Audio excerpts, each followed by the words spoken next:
Soul Garden. Live, love, be. Hey there, Geminis, and welcome now to Thursday. Well, probably partly cloudy and a bit moody today. The moon continues its transit in Taurus, transiting your house of subconscious, your karma, your childhood behaviors.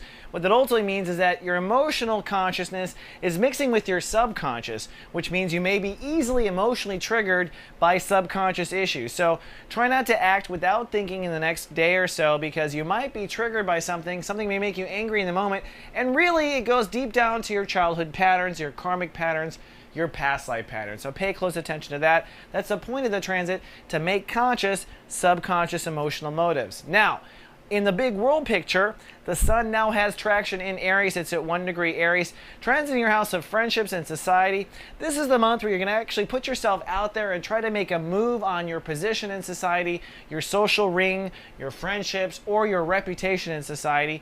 Would not be too surprised if you don't put the two together. You might find yourself really reacting to something in society or something that someone said, and really it goes back to that subconscious emotional issue with Moon in Taurus. Now, one thing I do need to point out is Mars is conjuncting Neptune in Aquarius right now. Mars is the planet of aggression, activity, masculine energy. Wherever Mars is in a chart, it tells me that's where you're going to have a lot of activity, where things are going to get done. And that is actually in the house of belief matrix for you, your higher wisdom, your learning, your belief structure, your philosophy, your dogma.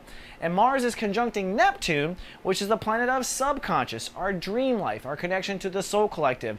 Ultimately, having Mars, the planet of activity, conjunct the planet of subconscious means activity is going to meet subconscious. We may start to act without being conscious of it. So it's a dangerous time in that regard, but a very educational time in the sense that you can really observe by your desire for action what your subconscious really wants. And this is playing out in the house of belief structure and religion, and is opposing Saturn in Leo in the house of talking, which ultimately means there may be tension between you speaking up for something you really believe in. Be careful not to speak up too soon. All right, Gemini, that's all we have for Thursday. See you tomorrow with the weekend forecast. Live, love, be. Soul Garden.